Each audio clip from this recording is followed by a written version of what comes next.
Welcome to another episode of Colubrid and Colubroid Radio. Zach here as always, and Matt's with me as well. How's it going, Matt?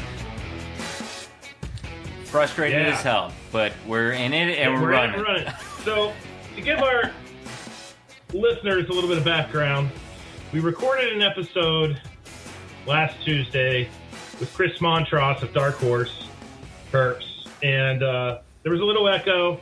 We hoped and prayed that the echo wasn't being recorded.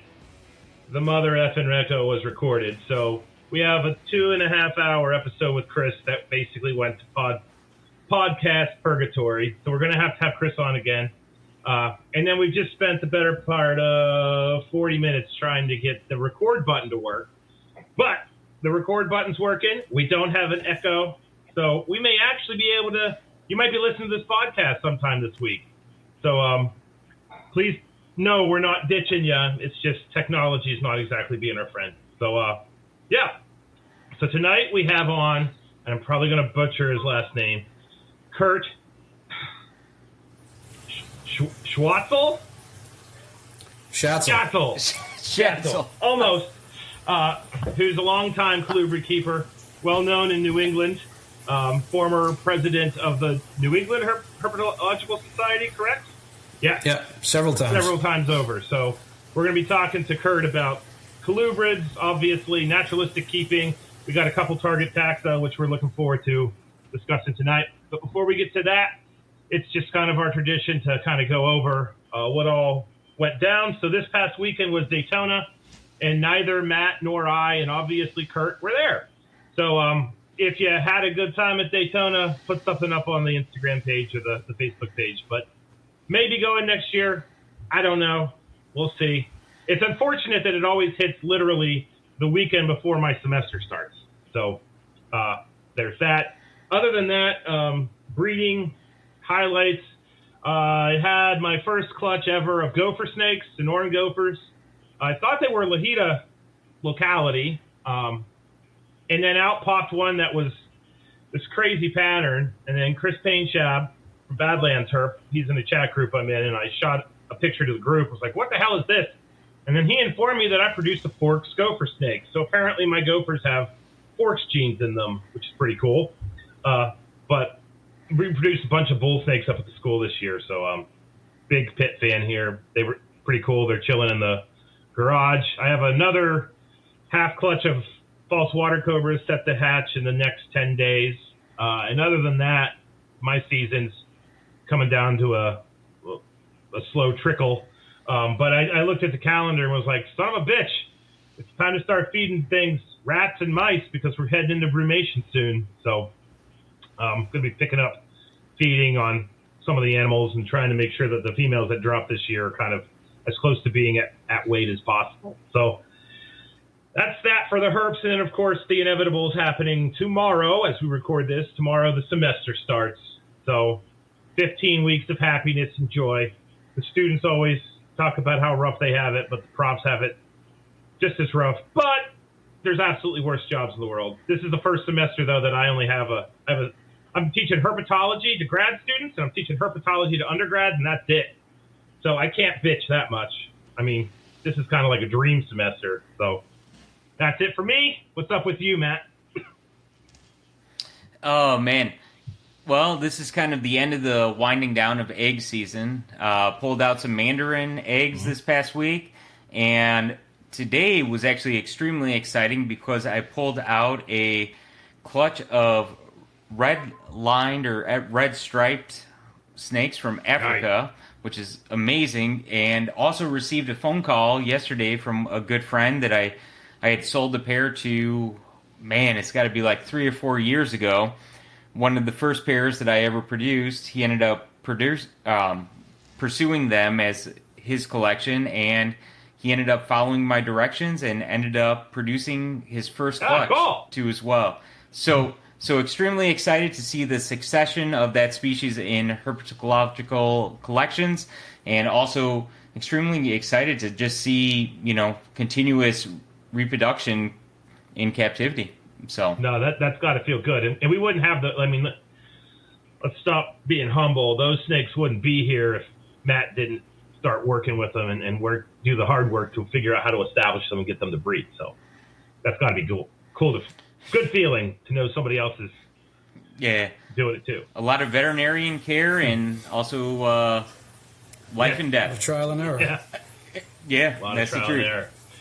So, anything else before we just jump into this thing and pray the technology gods nothing happens in the next hour and a half? I got my fingers crossed. What about you, Kurt? Well, here's hoping. I mean, thank God I got my son here to make sure that I'm squared away, like I said. Otherwise, I don't know what would happen. What would happen? Yeah, no. All right. I mean, these are his headphones, so other than that, I'd be talking through a microphone. God knows how that would work. Mm-hmm. Gotcha. So let's just jump into it then. So, Kurt, tell us a little bit about your background with reptiles. Has this been a lifelong obsession? Did it hit you late in life, early in life? Don't know a time when there wasn't there? What's your story on that front? Well, I just turned 56. I've been doing this for since I was 9 years old. After catching my first garter snake, I started, the way people started back in the 70s. They went out and they caught things. There wasn't any reptile trade to speak of that I had access to. You had people in zoos and stuff like that. And later on in the 80s, I was able to get my hands on some cool animals because of the people I knew in zoos. But in the beginning, it was all catching things and keeping things and find out what worked and what didn't. And, you lift up the board and you find the garter snake. And, you don't just collect the garter snake. You pay attention to what else is under there because the other stuff is probably what the garter snake's eating. Mm-hmm. So you grab some of that, too. And sure enough, over time, it tends to disappear. And I did the 10-gallon tank thing in the garage for years. And after a while, I figured out the society existed. The New England Herp Society has been in existence for, I think we just celebrated our 50th anniversary. Cool. I'm no longer affiliated with the society, but that society gives away more money in grants and what do they call it? Like promotions, things like that, donations than any other society in America. We give out tens of thousands of dollars every single year. When I was president, I'm sure they're still doing the same thing now when I'm not. And I can't speak enough about that society. And so years later, like I said, I got involved with some zoo people. I got some cool animals that way. I got to work with people who had cool animals. I worked with Australian pythons for a while, the ones that really came from Australia, through friends of mine that were in zoos and friends of mine that knew friends that were in zoos. And so that was kind of neat. And it was an exposure that you wouldn't have gotten unless you actually did work for a zoo, which I didn't. And from there, I moved on to... In the 90s, I moved on to colubrids. I bred boas for years. I recently, the last 6 years, I worked with Argentine boas, bred those 3 times. Cool. And those animals didn't belong to me. They belonged to a friend of mine. That was the first time I'd ever worked with Argentines, and they were great to work with. And, my friend now has those animals. And moving back along, Matt and I had a bunch of conversations. I ended up with some of his animals, which became very interesting to keep. And I purchased a pair of conspics from him, the Japanese forest rat snakes, which are cool. And they're still doing well, still have them. And we got into he gave me the pair of the patternless Japanese rats. He calls them striped, I call them patternless. We managed to reproduce those, weirdly, but it happened. And we produced Russians from his beautiful yellow and black female. And what else? I'm dealing mostly with Europeans right now, Europeans and Asians. So I've got Escalapian snakes. We went halves on a pair of Bulgarian rats we were able to pick up. I'd like to see if we can grab some more of those because those are really nice animals. Cool. The older and bigger they get, the nicer they look. So that'll be a project for probably year after next. I want to get them nice and big. So, but yeah, other than that, that's where we're at. Well, Kurt, you're forgetting about the Melanistic Longissimus, too. Oh, I did forget about those. Yeah, another joint project with Matt. We did pick up those. He gave me his female to work with, and that female's doing well. And then we picked up a pair, one of which is, I don't know whether it's het or whether it's normal. I guess we'll find that out when the time comes. And then I think it was the male that was melanistic. Yeah, and we have those. And... yeah, I think that's it. And then I have the kukri snakes, which I haven't produced in a few years because I started having problems with those. I kept animals. I had a customer call me saying his animals dropped dead after 4 months, and I thought that was unusual. So I stopped selling for a while, and I kept the animals from 2 collections that I had.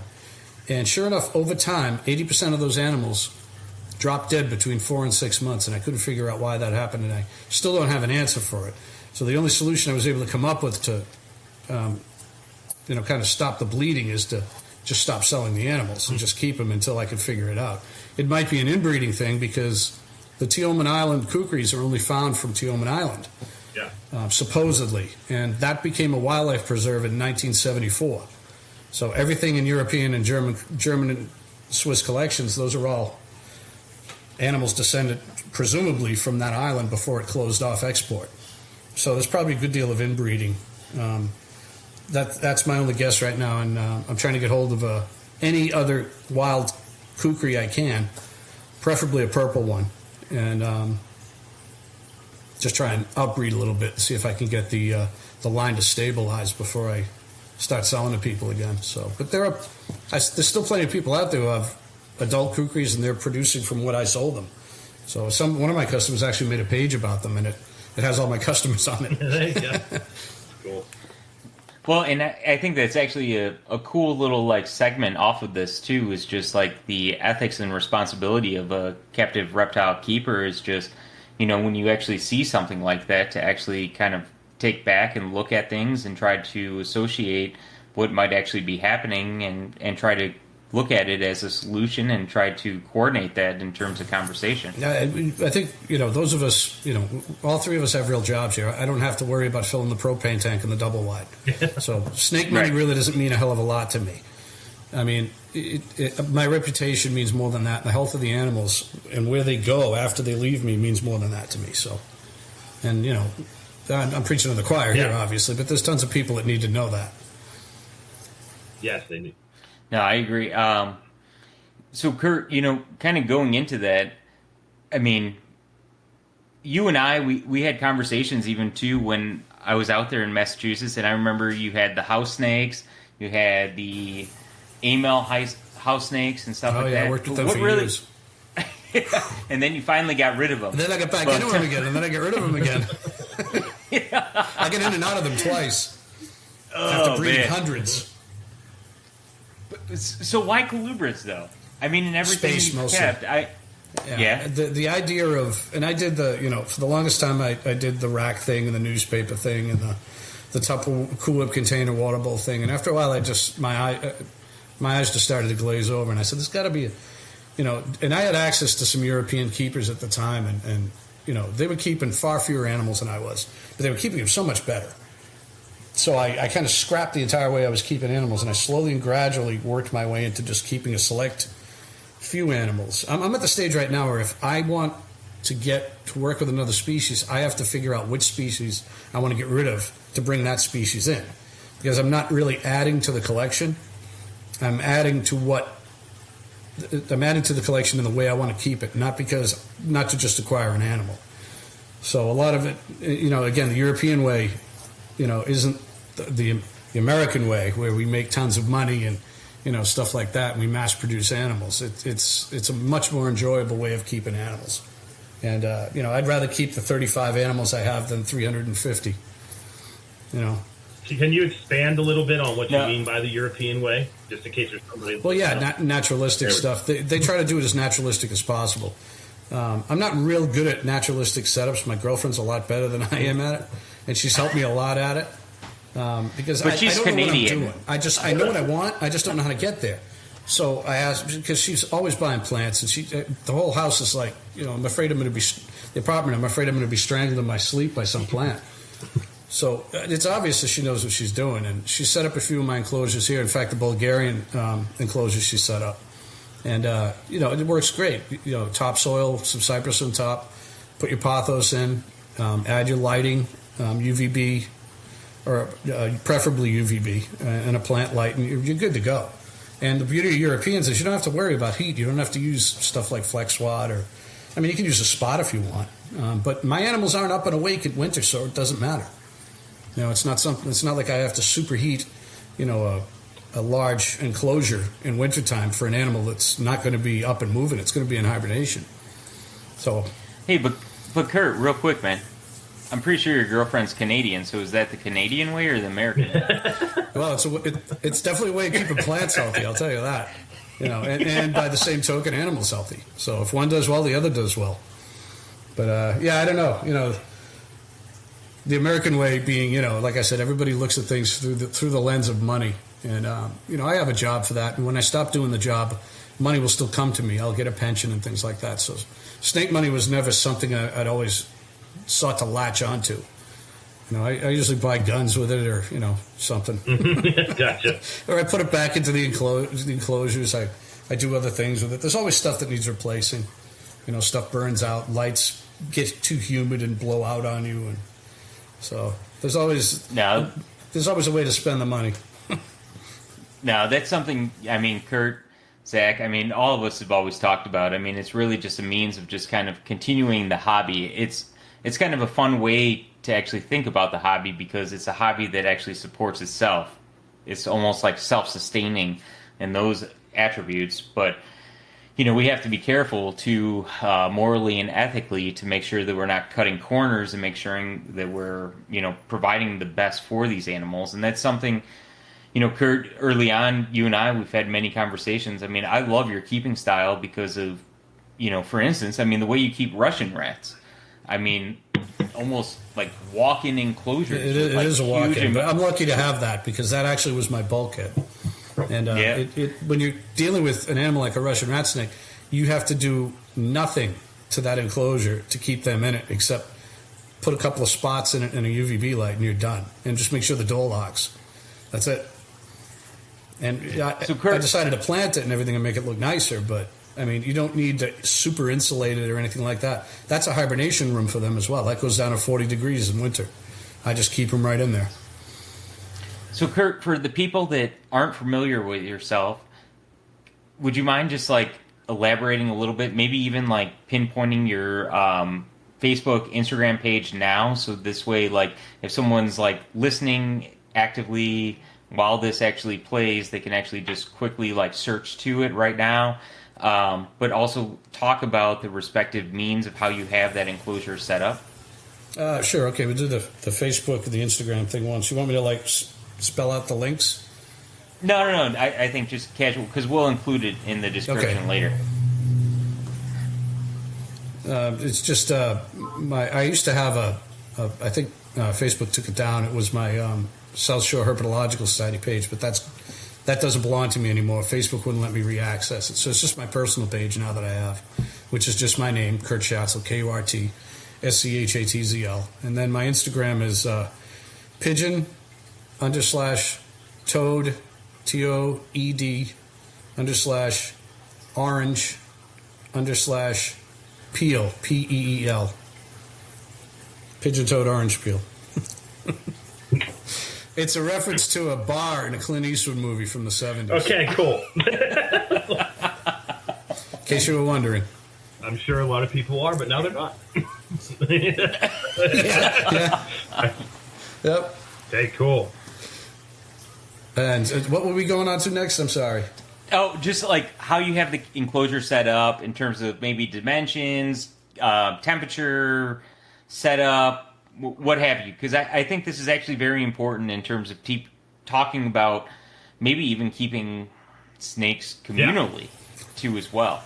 Oh, that's a big, a big taboo thing if you go onto Facebook groups, which is why I don't go on Facebook groups. It's also why I never talk about my boa breeding because my boa breeding was done mostly communally. Again, communal keeping is the European way of doing things. It can be done. It doesn't have to end in disaster. It can end in disaster depending on what type of keeper you are and how attentive you are to things like feeding and separating for breeding and things like that. I know for a fact that if I do not take the loser male Russian rat snake out of that walk-in, when he is done being beaten by the male, that male will try and kill him. The victor male will try and kill him. I've seen it happen. So I have to remove him. That's part of being an attentive keeper when you keep communally. I usually only do it with breeding animals. Everybody keeps communally. If you're breeding animals, you keep it communally. There's no other way to do it. Yeah. There is, but There's no other way for humans to do it. You have to put your animals together. Yeah. As far as enclosures go, I'm still a fan of the 40 breeder. It's versatile. You can make it work. I mean, it depends on what you're keeping. If you're keeping a high humidity animal, you might have problems keeping humidity in a cage like that because of the way that it's designed. Maybe a rack's a better deal. My kukris are in racks because they need that humidity. If they don't have it, they have all kinds of problems with just keeping their body weight up. But I mean, snakes like Europeans and things like that, I mean, Aesculapian snakes can get to be 7 feet long. My male and female are about 4 feet each. So, and you're talking about an animal that they use wide, huge amounts of area in Europe, and they come from all over Europe thanks to the Romans. But they appreciate a bigger cage. You see better behaviors in a bigger cage. Bigger cages are more aesthetically pleasing to people. You know, people usually aren't expecting to see zoo quality stuff in a private collection, but that's pretty much how the Europeans have always done it. I mean, they've done it with everything. They've done it with tropical fish. They started the whole keeping thing 100 years before we ever knew, you know, to even keep a snake in captivity. They were doing it long before we were. So, and that stuff is, I think it's important for a lot of animals. I think you see different behaviors. All of my adults are on UVB except for the kukris. And at some point I'll get them on UVB. I don't think there's an animal that doesn't benefit from it in some way. And I don't think it has to be on 8 hours a day. It does generate heat in the fixtures that I use. You could probably get away with 1 hour or 2 hours a day for many species. Snakes don't expose themselves for very long periods of time, but they will expose themselves long enough to get the benefits from assimilation to sunlight for sure. So I try to fix the cages with UVB light, and there's pretty innovative ways I've done it. I've done it with snap-on Velcro. I've done it with silicone. I do it so that if there's a problem, I can remove things and put things back in with a minimum of effort because I don't have a whole lot of time. So one of my favorite things to use is the Scotch Velcro plastic strips. I use those that too. snap together. Mm-hmm. It's not the furry stuff. It's the plastic stuff. And I buy that by the 50-foot roll, and it's absolutely fantastic. And there's 1,000 different things you can use it for. Yeah, I had to. And I put 3-foot lights up with that in cages. And then when they break or if they die from humidity, I pull them down, snap a new one in place. It's perfect. I did the exact same thing. The under counter, not under counter, but undershelf kitchen LEDs. Yeah. Yep. Yep. And I was trying to mount them with the damn screws in the PVCs I have, and then. Yeah, but you can't see what you're doing. Oh no, you want to talk about rage? Like I was so mad. Then you bolted one. Did you ever screw one cage to another one? Did that too. It's funny because necessity brought us to the same part of event, and then I was like, wait a minute. We use these things to put up pictures. Why don't I go buy those? Yeah. Right, and they work. Yep. And you don't have to use much of it at all. It works fantastic. Yeah. And if they give you any trouble sticking to the top of the cage, just a little dab of silicone, put it up there, and come back in 6 hours and put it back up. And when they break, they're easy to replace. They're fantastic. They're in all my visions. They're in all my boa files. All my adult snakes are kept on that stuff. Like I said, except the kukris. Very cool. And I think it's a huge benefit. So, Kurt, like talking about that too, like the European style, what made you transition towards that style? I mean, you talked about the paper aspect of it. Was it social media? Is that what kind of... No, social media had nothing to do with it. Social media has too much negative on it for me to be influenced by it. It was mostly just being in groups that, and this was way before Facebook. There were news groups and things. So people would send me photos, and I'm like, wow, that's fantastic. But it took a while, and I did a lot of experimenting. There was a book written by Philippe Duvageli, The Art of Keeping Snakes, which I don't have it in my hands right now. I wish I did. But I do. Can I do this? Is this something I can do? Can I show this book? Oh, yeah. So this is the book. Yep. Is it coming up backwards? That's good. Yeah, sorry. But this is hard to get now, I think. But if you can get it. This is the one where he initially talks about bioactive setups. I do have a few bioactive setups here with bugs in them and stuff like that, and they work really well. But this book doesn't deal with bugs at all. It deals with substrate, things like clay and sand and topsoil, and how you layer it, and how you put filtering in the bottom and add water to it and mix it. And when you do that, it becomes bioactive through microorganisms. And it has when you pick it up in your hands, it has a silky feeling to it. And that book, this is the book that started, that changed me on keeping, the way I was keeping. This was copyright 2004.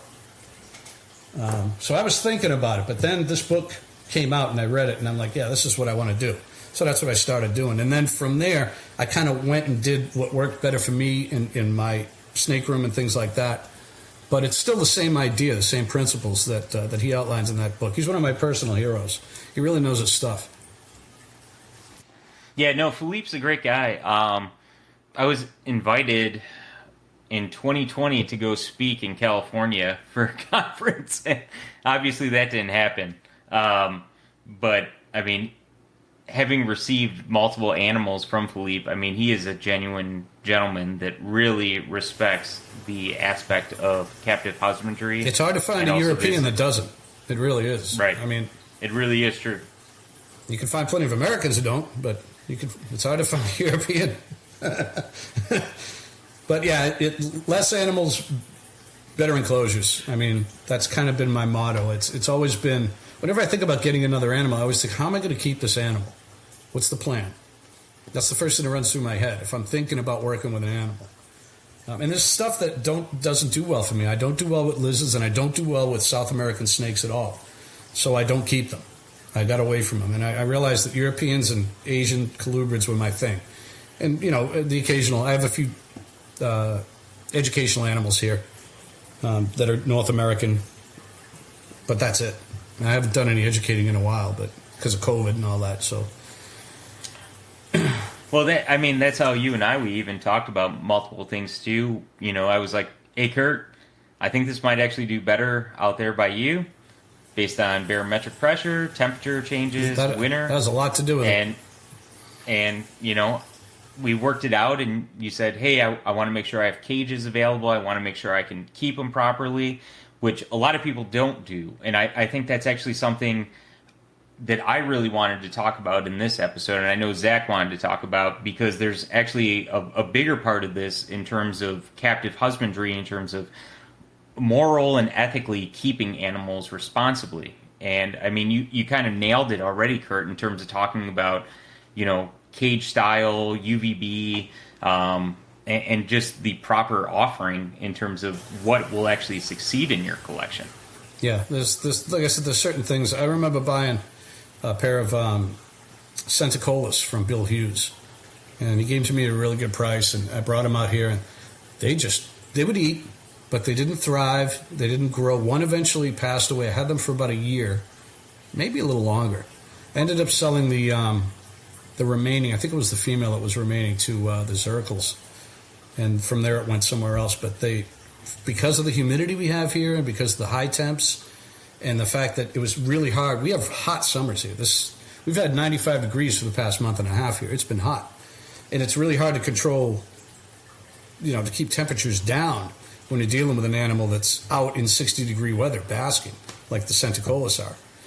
And they just didn't do well. And then from there, I realized, there's things I'm going to have to watch what I keep from now on, because from there I found out what does well. So I think the collection right now is pretty well balanced. I mean, like if you offered to give me your tricolor hognose snakes, I'm going to tell you no. Something like that to work with, I'd be like, no, I don't want to work with those, because I had them before and they didn't work well for me. So that was another animal that never thrived here. So. Well, Zach's over there, like, pounding his head on the screen, thinking, how the hell does Matt get these things feeding? Because yeah. I saw that photo with the right out of the egg, and they're eating. They haven't even shed yet. Well, the best part is the picture. If you actually zoom in, the one shedding while it's eating. Yeah, and then I made 30 of them one year, and not one of the little bastards decided to eat. So, it has everything to do with the microclimates of your house. I don't think people take into it. I think people overgeneralize too often that just a snake is a snake is a snake is a snake. And there's a reason why there's 2,500 plus species of snake. There's generalists that can live anywhere, like a corn snake, and then there's things like the tricolor hogs, which do great at one place and then do okay at another and then crash, at a third place. I'm the same way. Ironically, the thing that does not do well in my house are Asian rat snakes, with the exceptions of the Japanese rat snakes. I had the blue beauties and Taiwan beauties and Diones and a couple of the Oreocryptophis, and they just didn't do well here. But I learned, I was talking to Matt right before we recorded this. I put out some some gobies again that measured humidity, and they've been out for the entire year, and I've been tracking my humidity. And I'm damn near the Amazon basin down here in this office right now with the ambient humidity from outside. And then in the dead of winter, I'm like Antarctica, like the humidity is at 20%. So if you're it's about the same here. If you're a snake that needs kind of an even keel, somewhat humid environment, you're done for in this house. And had I not done that, I wouldn't have come to that realization. But that also explains why the snakes that I had were inevitably crashing, because half the year they were doing great, and the other half of the year they were just kind of there. So now I have animals in here that I've kind of steered towards North American stuff that's from the southeast, even though I'm in the northern part of West Virginia that's near Pennsylvania, and everything's doing great. So I think that's an important, and that's where the art of snake keeping, Philippe actually talks about that stuff in that book. I've read that book a couple times. Yep. So, yeah, it's an excellent book. So can I ask a question in regards to the naturalistic keeping, since we'll kind of stay on this theme for just a little bit longer? You obviously were keeping in the racks, and then you moved to the naturalistic setups. And oftentimes you get pushback from people. I think people kind of on both sides of this argument, the rack side and the naturalistic side, they both have their own axes to grind, and then they grind their axes and embed them in each other rather than actually have like a lucid conversation. But as someone who just literally did this for you weren't influenced from anybody. You did it because Kurt wanted to do it. Did you notice just how did being a keeper change, like your weekly routine or the enjoyment or whatever, from the rack style to the naturalistic style? Well, it changes your entire outlook on keeping. I mean, when you look, whenever I was a little kid and I saw I'm old enough to remember when boas used to come in on ships in Charlestown Harbor, and the sailors would keep a pillowcase around, and if they found one, they'd save them. And me and my father would go in and grab those. That's how old I am. I'm old enough to remember that. Sometimes there would be stuff in there you didn't want to take home too. But a lot of times that's how we got animals. They came in on bunches of bananas. And they changed the shipping of bananas in the late 70s, early 80s, all that changed. But anyways, whenever I've looked at an animal, I've always looked, that animal transported me to wherever that animal was from. When I looked at a boa constrictor, I thought of South American jungles. When I looked at a Russian rat snake, I thought of cold rivers in northern China and things like that. So that's about the first thing that leapt into my mind when I saw an animal. And after a while, I began to realize, how can I try and recreate this to at least a small little piece of it here in my house?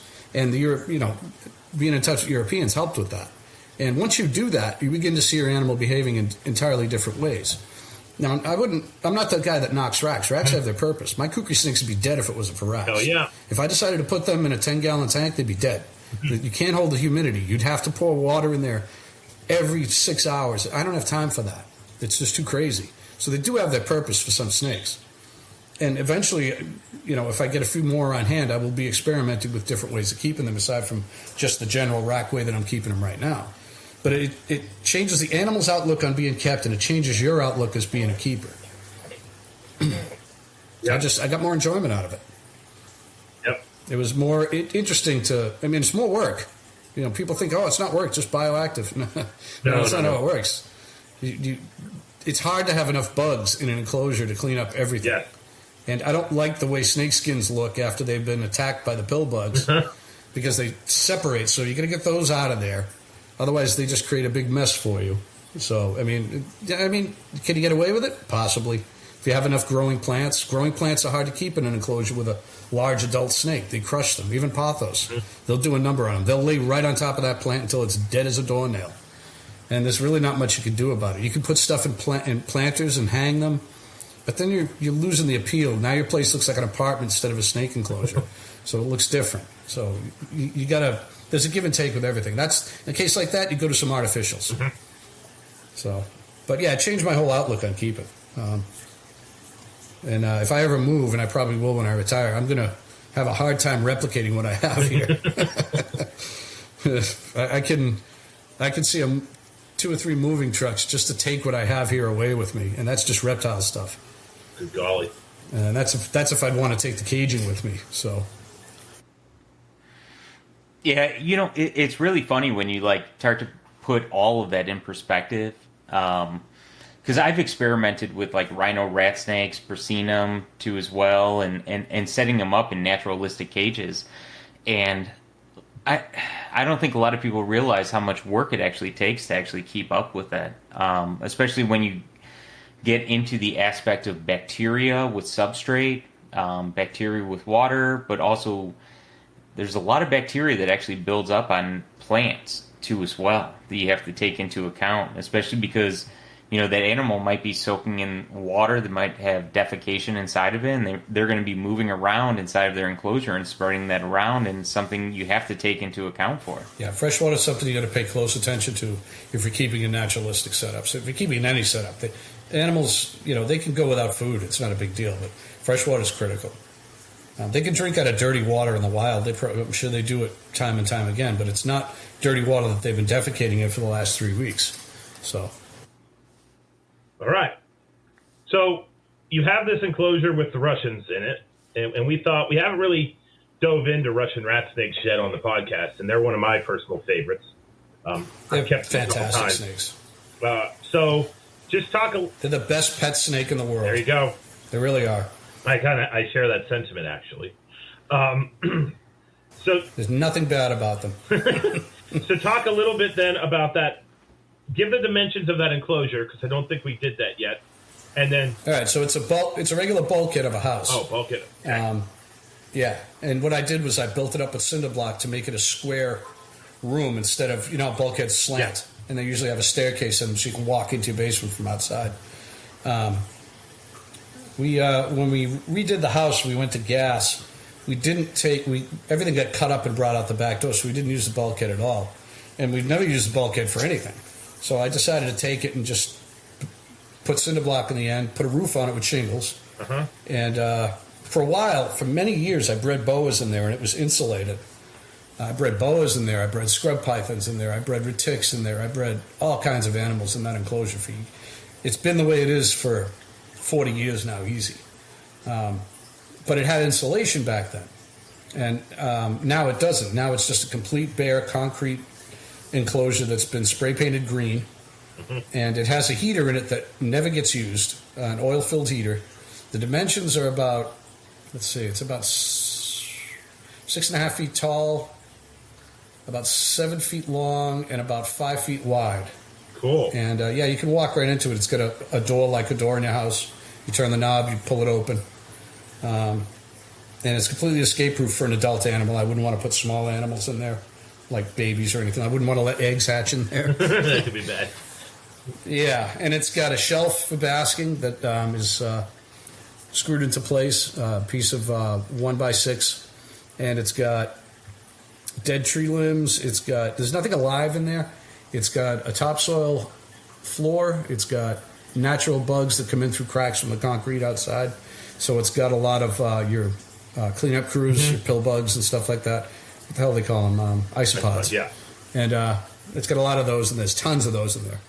And it's got 3 spots on the top that are just LED bulbs enclosed in an incandescent bulb face. And then it's got a 4-foot strip that goes across the middle. And that's the only heat in it for the entire summer. And I've seen it as high as 90 degrees in there just from outside heat, even though it's an underground enclosure. And it goes down to about 40 degrees in winter. Right now it's at about 78 degrees, which they love. Mm-hmm. It's a little bit high for them, but they do real well at it. And there's 3 animals in there right now, 2 males and a female. And breeding season's over, and they just hang out in their respective places. There's a shelf of cinder blocks against the back wall where they they sit in. And there's also a big statue of Buddha on top, which I added a while back. I think I sent Matt that photo.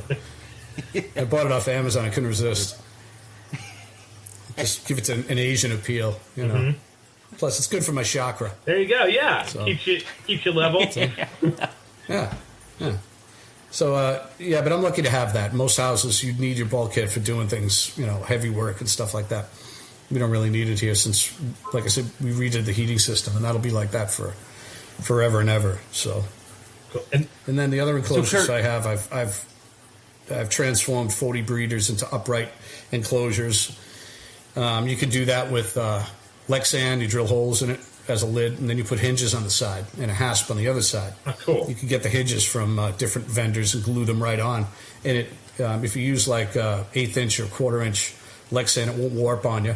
You just drill your holes careful, and you've got a nice little enclosure there. Not so great for UVB because your top is glass, but they do still work. I mean, a little bit gets through, not a whole ton, but it's a good, you know, enclosure to put together in a hurry if you need something arboreal. Yeah. You can even do it for a horizontal cage for a 40 breeder too. And then I utilize visions. I utilize boa files. I'm not a big fan of visions because when I worked with venomous, they were problematic. The snakes would hide on ledges, and you know there was no lighting in them, and you know you just had to be aware of that. You know, and they do the dirt and defecation gets. You really have to clean a vision really well. I like the boa files a lot better because there's no nooks and crannies in those. Very cool. Yeah, having worked with venomous before, that top ledge over the sliding glass, that can be a killer, literally. Yeah. Goddamn. Yeah, it was a night. Yeah, we had a Western green mamba in one, and it was, you know, you never knew where that snake was until it popped its head down and looked at you. Yeah, working with black mambas, green mambas, and working with visions, those are the worst cages ever for venomous. All our venomous were in visions because that's what we had, so it was a rescue. Yeah. Oh, golly. Yep. So, with the Russians, how long have they lived in that cage or that enclosure? Has it been a while? Let's see. I bought my the stock I'm breeding now. I bought from Jeff Cochran 8 years ago, 6 years ago, 8 years ago. They're big snakes. They're around 6-7 feet long. They've been in there. Yes, I got rid of the Argentines. The Argentines were bred in there. I got rid of the Argentines. For 6 years, I used that to breed Argentines. So the animals, the Russians that are in there now, have been in there for 2 years, 3 years. So when you initially raised them up, what was your strategy there? They go in racks. Yep, we do racks for them when they're being raised up. They grow. Russians, I don't know if Matt has the same experience, but Russians, once they hit to about 18 inches, that's when the feeding really starts, and they just start, boom, they just start slamming food, and they grow, and they grow, and they grow. And it's easy to get them up to a size where they can go into the walk-in. But yeah, everything, hatchlings are always in racks just for expedience and cleaning, keeping them clean, keeping your records in order and stuff like that. I don't think there's another way to really do that without driving yourself completely crazy. There probably is. I mean, you might be, if you were my girlfriend, you could probably make a naturalistic habitat in a shoebox. I can't do that. So I don't, you know, I mean, I could try, but I'd just be driving myself crazy with, you know, however many Russian rat snakes that are still at the house. And at what temps were you keeping them at? They're in the walk-in. They're anywhere from 90 all the way down to 40, sometimes lower than that, because they do hibernate in there. As babies, they're at about 76 degrees, 77 degrees. They're not heated. I don't heat the racks. Okay. I don't heat the racks for the Jap rats either. They just go in. Sure. My basement stays fairly warm. If it gets cooler, I don't worry about it. The cave dwellers are kept about 75 degrees, 74. They seem to love it. If an animal eats, defecates, moves, I'll pay attention to that, and that's the way it's going to be kept. Gotcha. If I see it drinking a lot of water, an inordinate amount of water, I'll just increase humidity, because that's probably what it needs.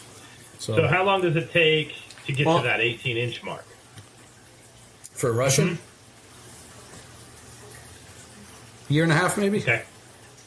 Yeah, I was going to say about 1.5 to 2 years, give or take. Yeah, because they're spotty with feeding as babies. I mean, they'll start, but then they'll stop on you.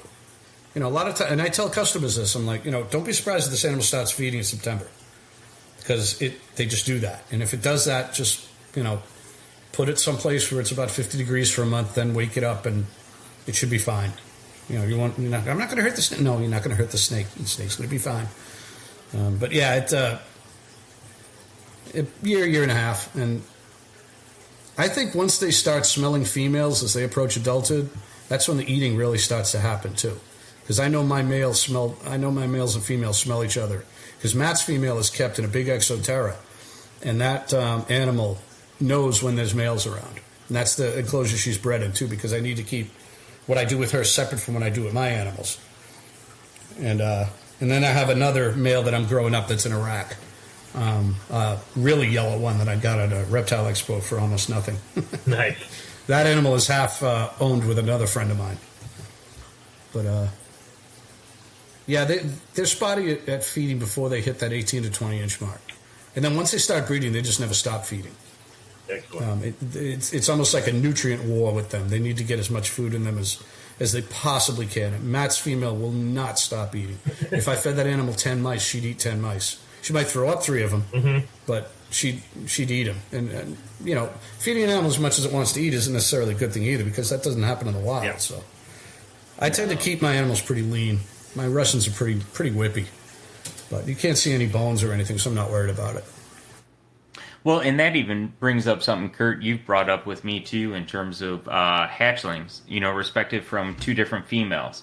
You know, from the eggs that hatch out of the girl that I sent to you to the eggs. That female is unbelievable. Yeah. And your female is only 3.5 feet long. That snake is tiny. And that snake puts out eggs that are about this big. 14 of them. And they hatch out babies that are 10 inches long. Now, I've got 7-foot females in my walk-in that put out eggs about 20% less in size. And the babies are about 8 inches long, 7 or 8 inches long. They're still as healthy. They look the same. But they're just not as big as Matt's are right out of the egg. And Matt's tend to feed better. Mine, you know, I've got one animal that hasn't fed at all, which I'm not terribly worried about. And then I've got, like, what do I have, 9 snakes? I think 7 of them are feeding all the time, and then the other 2. But all Matt's snakes are eating. I mean, all the ones that we bred together are eating. They'll eat anything you give them. And I haven't even had to play any tricks on them. They just eat. No, and that's something like, you know, in the hobby in terms of talking about things, I think that's really something, you know, when you talk about genetics, talk about lineage breeding, I mean, that's what I want, right? I mean, that's, like, I got a phone call today about some corn snakes I had posted, and the guy's like, hey, can I get individual pictures? I'm like, yeah, but wouldn't you want the best feeding animals? And he goes, no, I want colors. I go, all right, but this could be bad for you. Yeah, I don't care what it looks like. If it's a species I want the one that's pounding food every time it's offered, because that's the one that's also not going to drive me bat crap crazy. So, yeah. The other theory I have with Russians too, I mean, especially with Matt's female, you're talking about a small snake that produces big eggs with big babies in them. There's probably an evolutionary reason for that. Maybe that animal is from a very cold part of northern China or something like that, or northern Korea, and it needs to do that because those snakes have to come out of that egg and be able to secure food that might actually try and run away from them, which means a weanling mouse. So maybe that's an evolutionary strategy. Maybe snakes from the southern part don't have to worry about that so much. Yeah. Maybe that's why my bigger animals are giving me smaller babies. Yeah, totally. Who knows? Yeah, so that is 100% right on, Kurt. There are different locales of those Russians, and in terms of talking about Russians and Koreans, there's still a huge debate on whether or not Koreans are actually true species, and whether or not they might actually just be a subspecies of just a regional variety. Yeah. I want to take this just a little bit 90 and talk about Koreans for a second. Because back when I was an Asiatic rat snake, I really wanted to get a pair of Korean. And I could get albinos. There were albinos all over the place. But I just wanted normal, wild-type Koreans, and I saw them on Morph Market, and I thought, okay, I'm going to pull the trigger. And a guy sent me the most perfect Russian rat snakes ever. And I messaged him and was like, first of all, this is not the picture. This is not the snake that was in the picture. And second, these are Russians.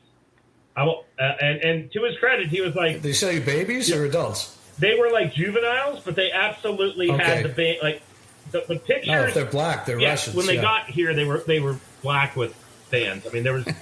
no. So I just messaged him, was like, I want my money back, sending these back to you. And so, sure enough, we did. But still to this day, I think I've only seen one. And I know you guys probably know where you can get them, but... I've got a normal female that's really huge, and then Jay sent me her AML male, which I imported. Mm-hmm. So I'll probably produce hets maybe next year. Yeah. Just because I don't have a choice. So there you go. Uh-huh.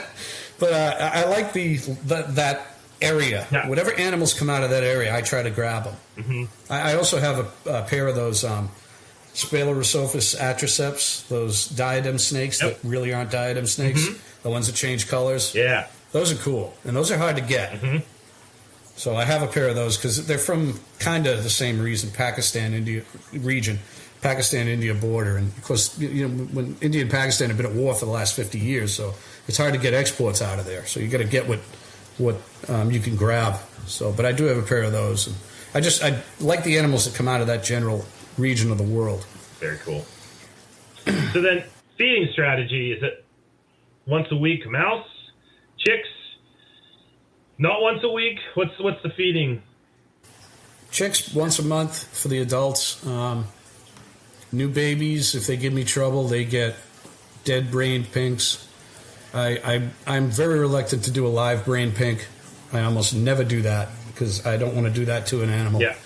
And then if they really give me trouble, I'll do Taliban-style pinks, which is you cut the head off of a dead pinky or a live pinky. You can do that too. It's pretty instantaneous death. Mm-hmm. It's a little gruesome, but you'd be surprised how often it works. Yeah.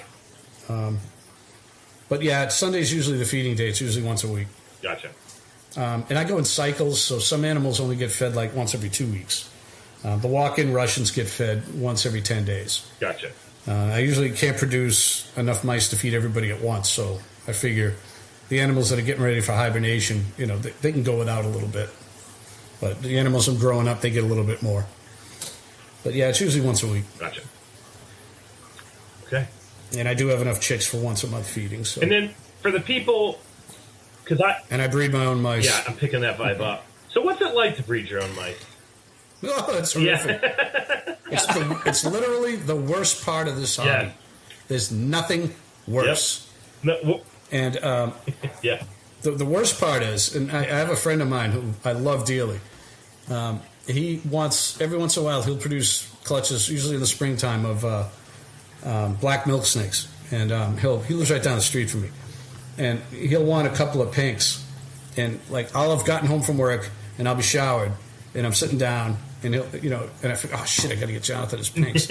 I got to walk into that mouse house, because it's an outbuilding on my property, and if it hasn't been cleaned in a few days, it's horrendous. You got to have ventilation, you got to have AC in the summer, which I do. You got to have heat in the winter, which I do, and you get nothing back on this project except mice. You will never make money on mice. Anybody who says they make money breeding mice is crazy. I don't know how. These big places like Rodent Pro, I don't know how they do it. All I can think of is they must be sourcing from other places like labs and stuff, because there's literally no physical human way to do this on a large scale. There's just no way. You can't have a place big enough to supply a country with frozen rodents. I don't know how they do it. I've got 300 mice out in an outbuilding, and it kills me every time I go out there. So, having done this commercially before with Pied Piper Rodent, which I closed just because of the fact that we couldn't get workers to help. Well, I'm shocked. Yeah. So, you can be profitable. You mean it doesn't suck doing all that by yourself? Oh yeah, right.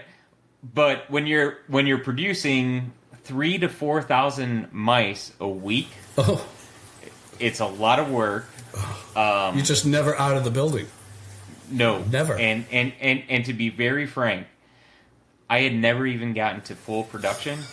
If I was at full production, I probably would have been producing 50 to 75,000 mice a week.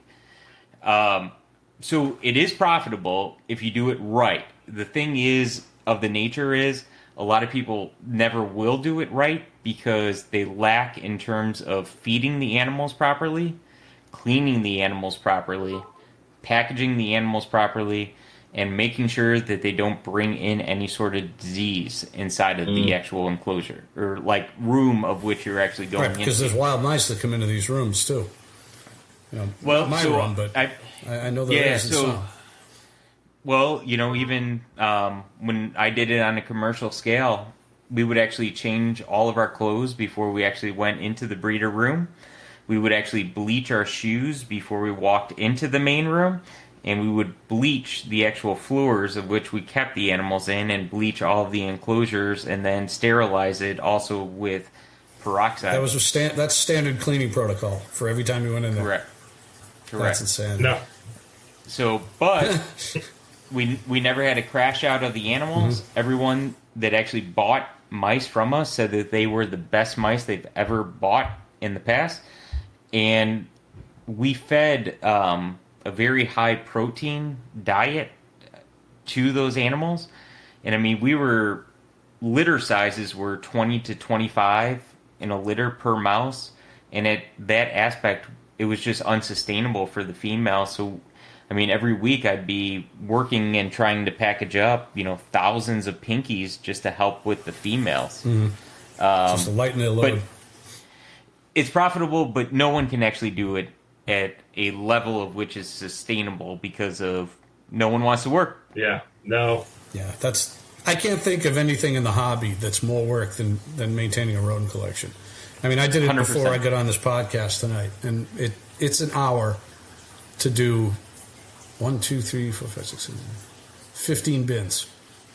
And I'm also killing and freezing while I'm doing it. So yeah. I got bags out there, and I'm taking a few live, too, because I got my Atriceps only want live. So I'm doing that as well. But it's about an hour. It's about 15 minutes to do one rack of 15 bins in it, 300 mice. They're all big bins. So I still keep a live collection of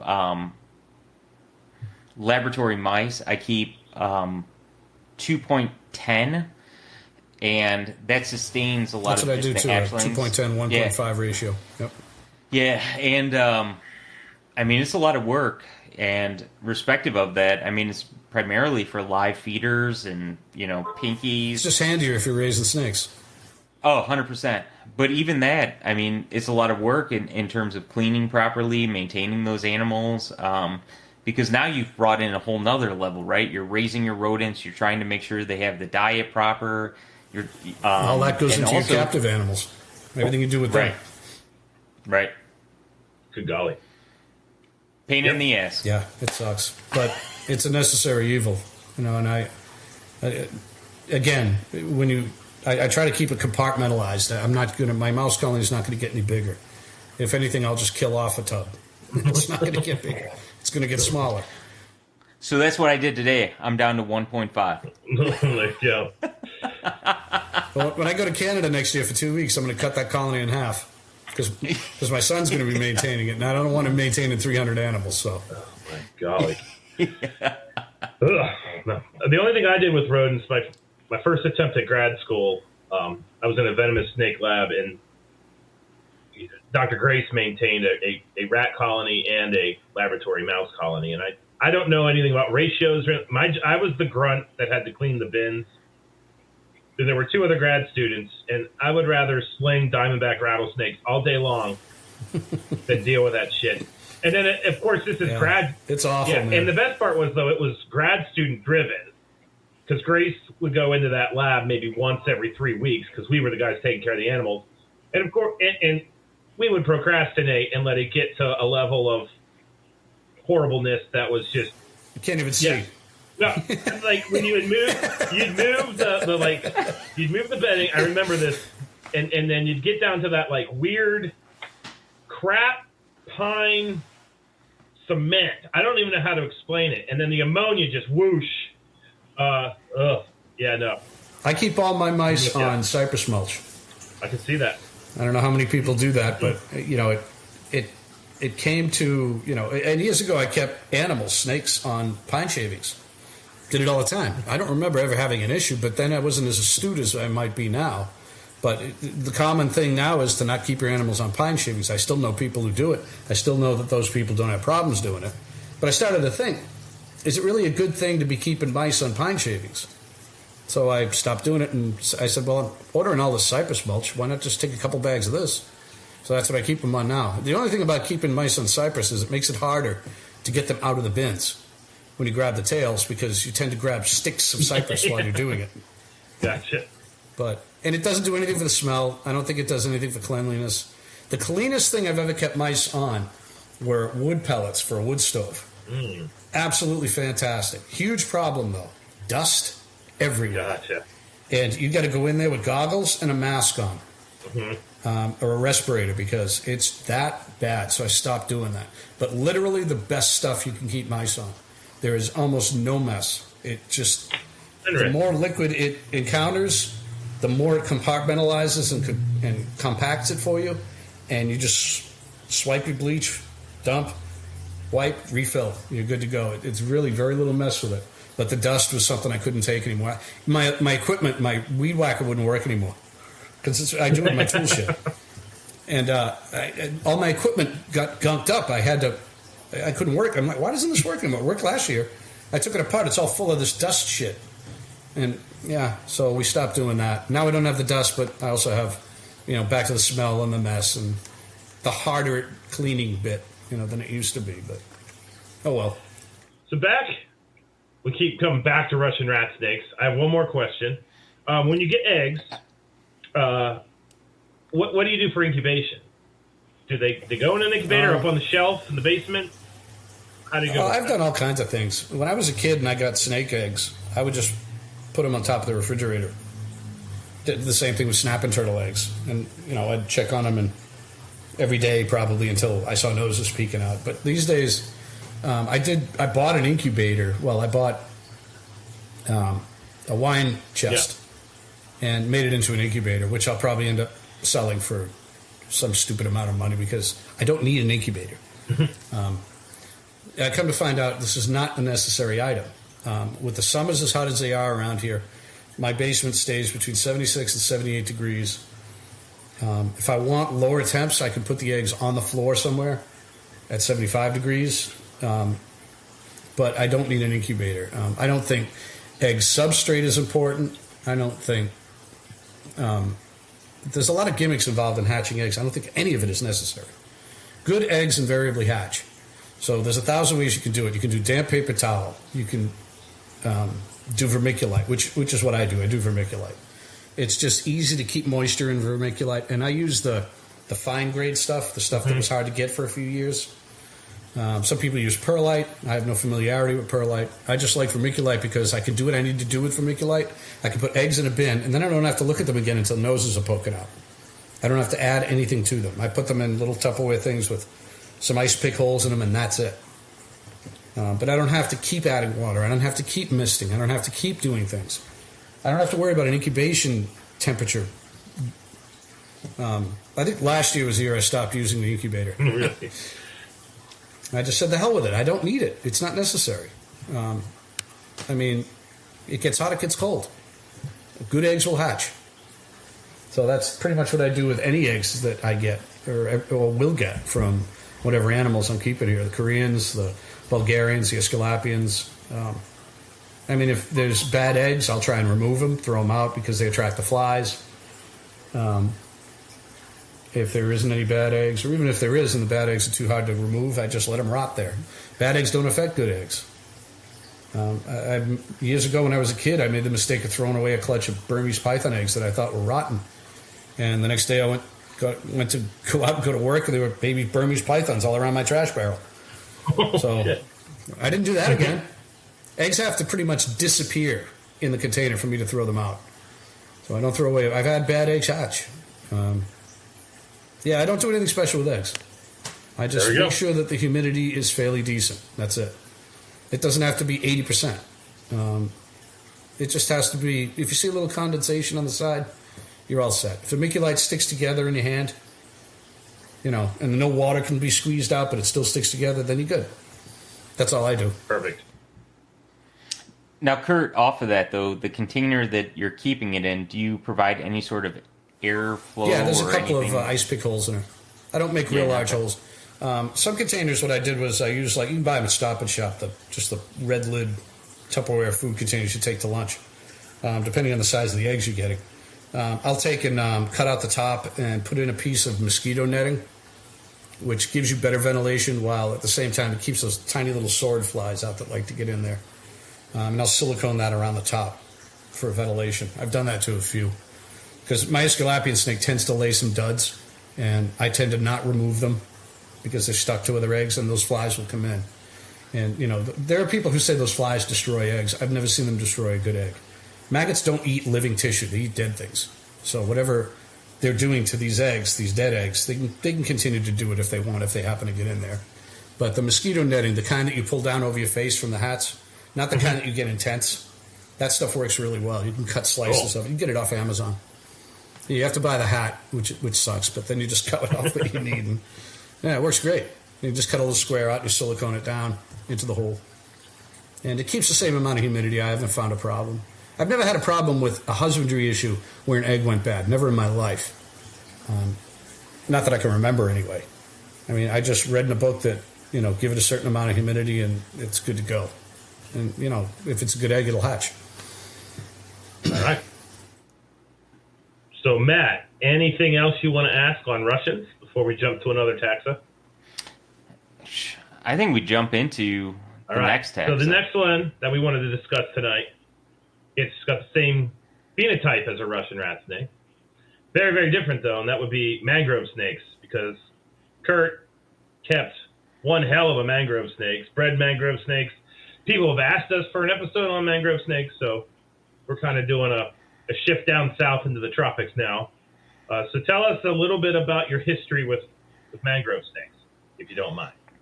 And real quick, Kurt, before you jump in about mangroves, I want to talk about wild-caught versus established wild-caughts, too. Okay, you want to do that first? Yeah. Okay. Now, back when I started, everything was wild-caught. Incidentally, females tended to lay better eggs when they were wild-caught, probably because they're in better physical condition, structurally. Maybe not internally, but because of the parasites and things. But parasites can be, parasite loads can be maintained by a wild snake. It happens to wild things all the time because they're not constantly sitting in their parasite load. They can move away from it. But anyways, that my entire experience as a kid in the 70s and 80s, everything was wild caught. Everything you got, boas, it didn't matter what it was. Established wild caughts was something you didn't see. You weren't able to get your hands on a lot because people didn't get rid of those animals back when I first started doing this. But you do see them a lot today. And one of the two males that I have had was an established wild-caught mangrove snake from Bill Hughes. That big male that I had that passed away. That animal belonged to him for a number of years as an adult, established wild-caught.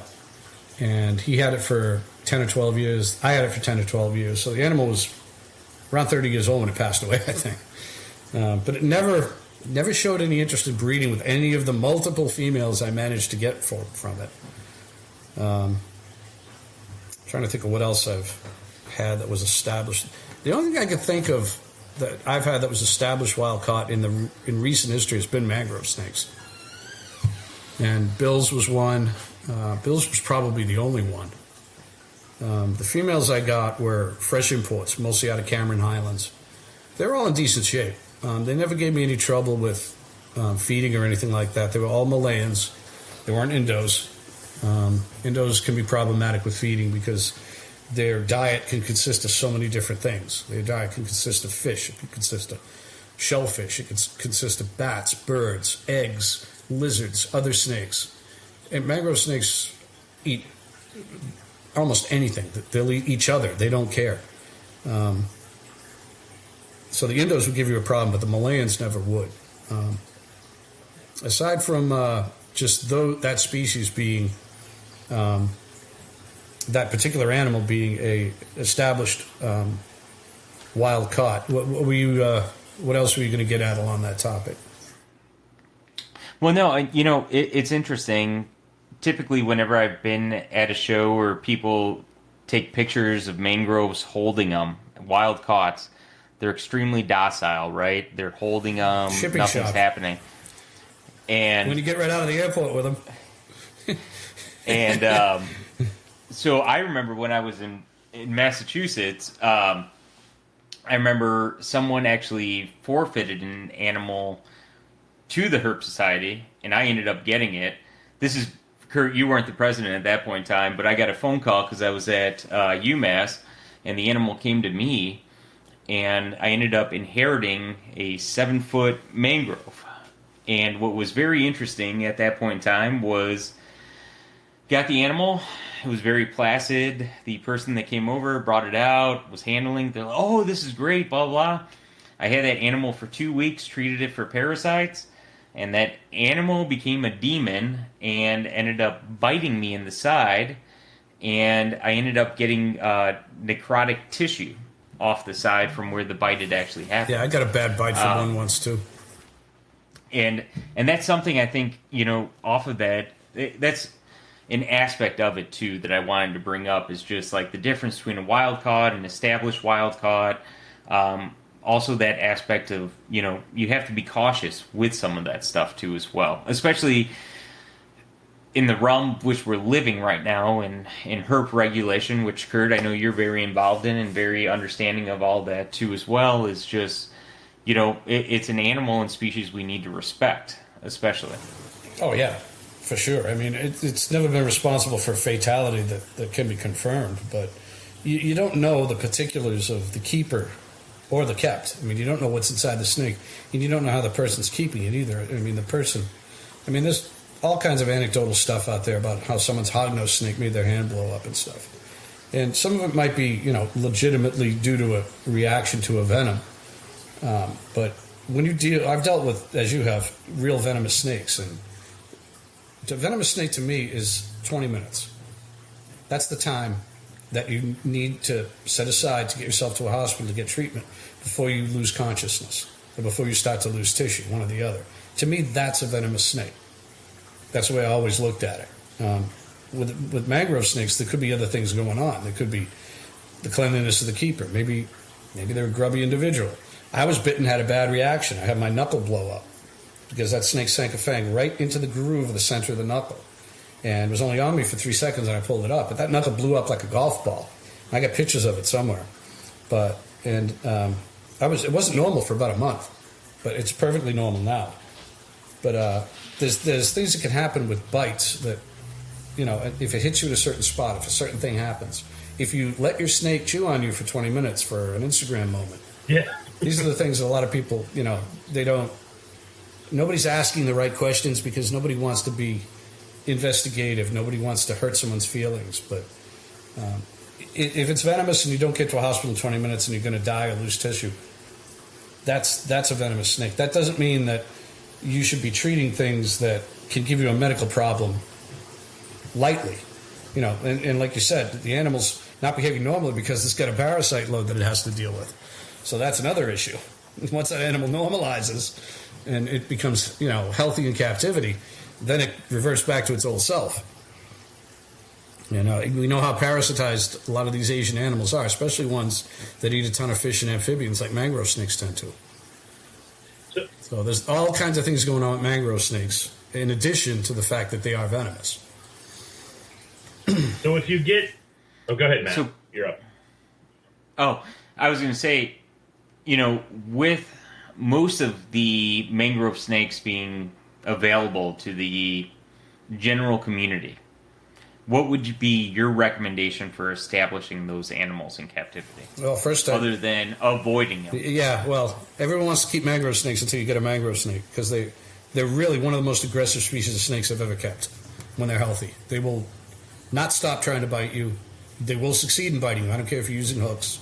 If you're using gloves, you won't be able to get that animal, I mean, again, it depends on how you're keeping them. Mine were kept in 5-foot enclosures, tall and boarded enclosures, plenty of branches. If you had to get this animal out of a cage for whatever reason, you needed your bare hands to do it, and you needed to be quick about it because they twine around everything. If you had heavy gloves on or a hook, it's not going to happen for you. Or your cage has to be designed in a way that you can take the whole branch out really quickly and set it back in really quickly, all while avoiding a bite. So what I would do with these animals, the first thing they get is a soak. And I would always choose Malaysian imports over Indonesian imports. You want the Melanota variety, which are the big stocky-looking snakes that have the fewest bands, and the bands are usually broken. That's normally how you tell, and it's also where they come from. They usually come from Malaysia, someplace, Cameron Highlands, something like that. A lot of your other species come from these plantations as well. But they get a soak. They're going to get quarantined, obviously. The quarantine enclosure is probably going to be dramatically different than the regular enclosure. It's probably going to be an ISIS tub with ventilation in it, a little bit of UVB on top. I usually will make square holes in ISIS tubs and cover them with screening, silicone screening over them, and then I'll set a UVB over it. You can do this with a lot of species. It works really well. And that'll be a quarantine enclosure for a mangrove snake, depending on its size. And that animal stays there until I can get a good poop out of it. The poop gets looked at. I don't do a lot of testing. I probably should. But I know what a good snake defecation should look like. If I'm getting that, then we'll see if we keep getting it. If I get one that looks abnormal, then we go down the street to the vet. We have them look at it and see what's going on. I don't do any prophylactic stuff unless I see a need for it. If an animal comes in really rough looking, if I know it has nematodes, things like that, if you can see the bumps and things, then, you know, if the animal just looks rough, then yeah, there might be some prophylactic treatment associated with it. I might take it to the vet straight away and have it looked at. And that all depends on who you're getting your animals from as well. There's good vendors and not so good vendors, good wholesalers, not so good wholesalers. I've been lucky. Most of the animals I've gotten, and I've gotten quite a few, have been in good shape. There's only been a few that went downhill quick on me. Well, and I think that's even something Kurt bringing up is just, you know, whether or not to preventatively treat a wild-caught animal or, you know, do the shockwave treatment of just treating off the initial start. You know, I think you kind of brought that up. I mean, looking at the fecals, seeing how the animal is actually I want to see how it looks before I do anything to it. I mean, right. It's you know it's going to have parasites, but if you're fastidious enough about your quarantine and your cleaning, you can eliminate the parasite load from the animal without medicating it because you're cleaning up what it's defecating right away. It's not reinfecting itself. Right. That's the way I tend to look at it. When I was a kid, that's how we used to look at it because we didn't have much of a choice. Now, just be good about your cleaning. Get in there, and if something poops, if the water dish is filthy, clean it right away. Well, and also you mentioned another key point off that conversation was having a veterinarian look at the stuff. Yeah, you got to find one. I mean, you got to find one. You've got to set aside the money for it, and it's not cheap. I mean, you can get vets that you can. You know, I have a vet that I've worked with for a long time. Now I have several vets I work with, but with COVID and everything, it can be real tough to get an appointment. That's something I'm not used to. I'm used to calling on a Friday and going in on a Saturday, and that's not happening anymore.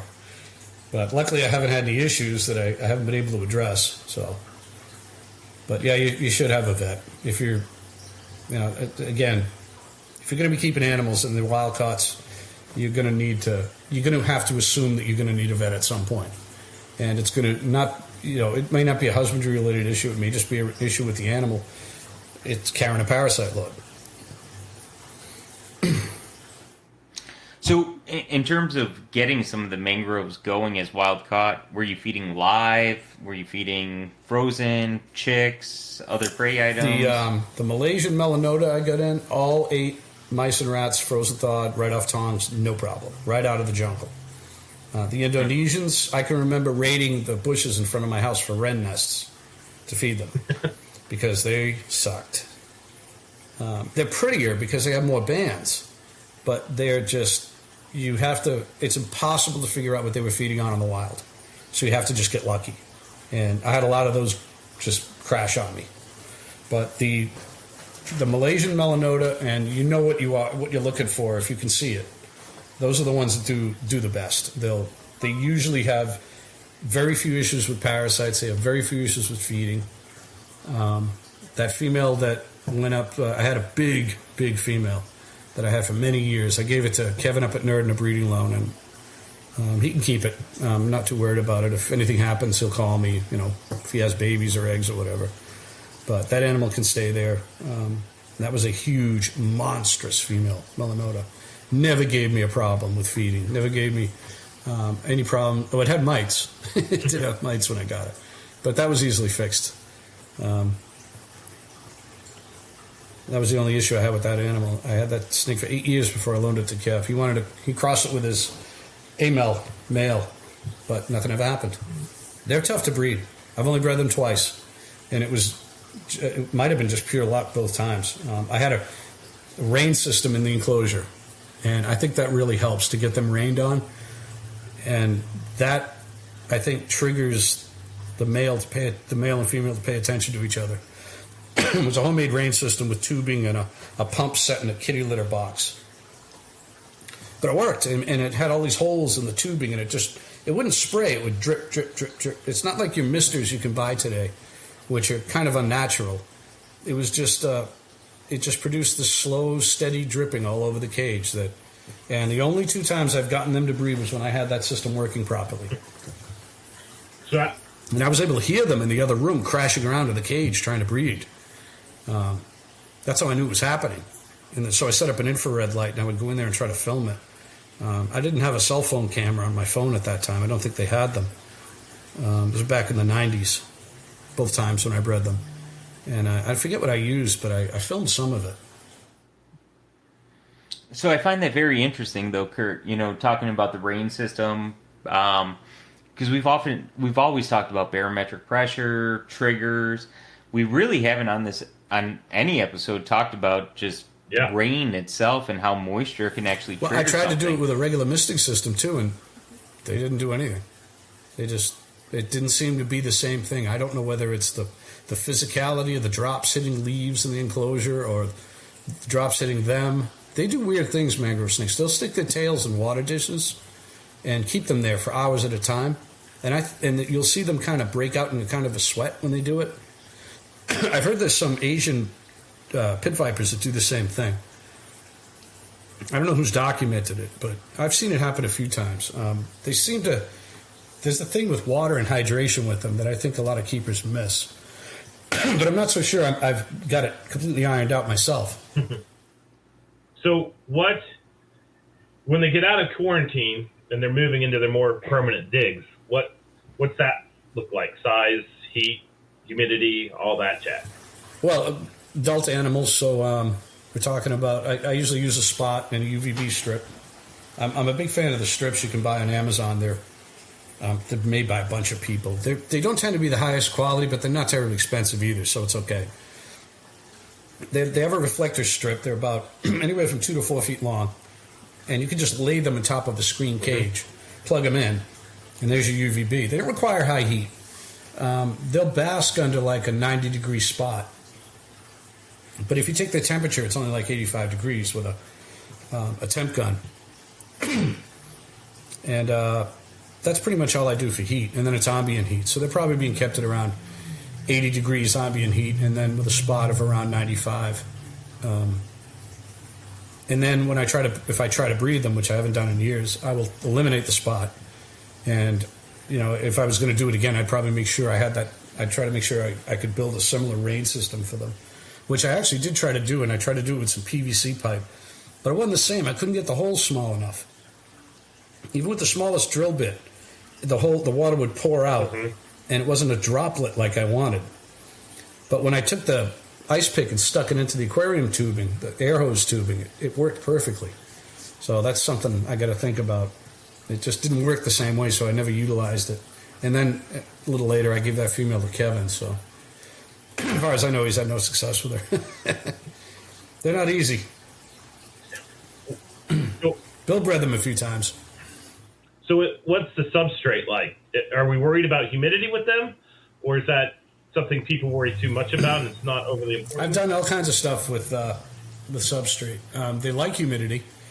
But in the cages I keep them in, the cages don't hold humidity, so you have to spray them a lot. I did a river rock substrate for years when I had the rain system. When I had the rain system, the bottom of the cage, I had a custom-built cage, which is still holding together, made out of melamine. It's 40 years old. Cool. No, wait, what am I, 56? It's 30 years old.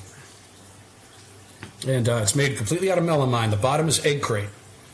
2 layers of egg crate, so it's about that thick in the 2 panels. Top is screen, and it's got tree limbs cemented in it. So when it rained, it went down through the river rock, which was about fist size, flat rock, into a plexiglass pan that was custom made for the cage. It would go right through it, so you could let it rain there for hours. All you had to do was keep your faucet on, and you didn't have to worry about rotting the cage or doing anything like that. But that was the breeding cage I used for years. Good go.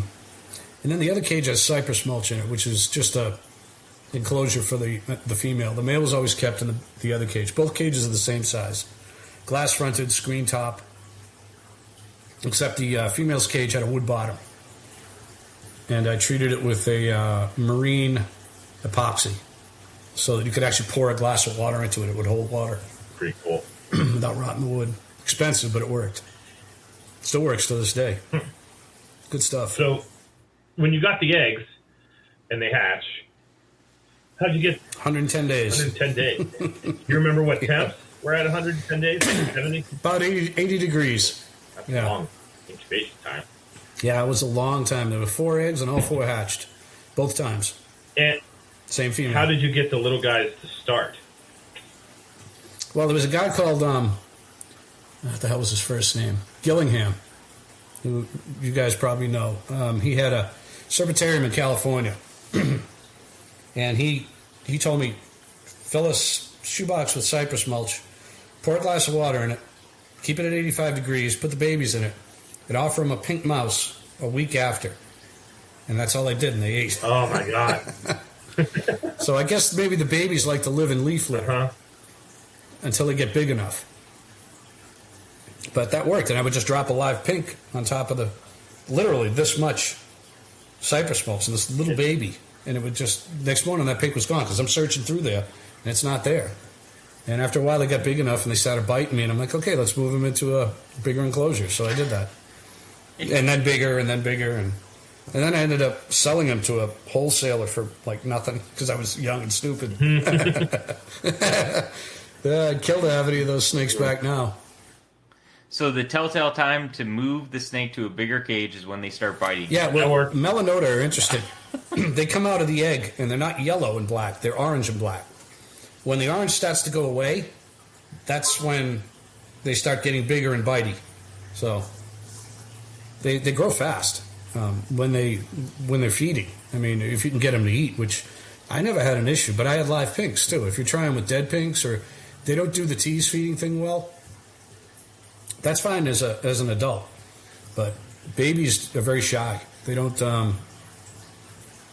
I think they were in there for about 8 or 9 months, and then they started turning yellow and they started getting more visible on top.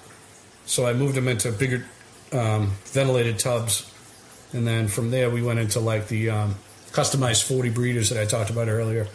And then they were big enough to, once they were eating mice, once they eat stuff with skeletal systems in them, it's over. They just start putting on size like crazy. And then I sold them. Yeah. That was back when I was getting adult Russian rat snakes in as imports for $40 a piece. Good golly. Good old days. Mm-hmm. Back that would have been about 1998, I think. That's when I was just starting, right around then. Now, the only Boiga that I've kept, and I bred them, were the Saina, the green cat-eyed snakes. Nice. Yeah. Nice. And they were a lot of fun. Those are tricky. Yeah. Well, it was really weird. right, literally next to me, I've got a bunch of animal plastics cages. I've got 4 foot long by 15 inches tall by like 2 feet deep. And when I bought them, Animal Plastics would just sell you this random piece of PVC that you could kind of like, for lack of a better way of phrasing it, beat it into submission, and you could break the cage, put the cage, have two enclosures.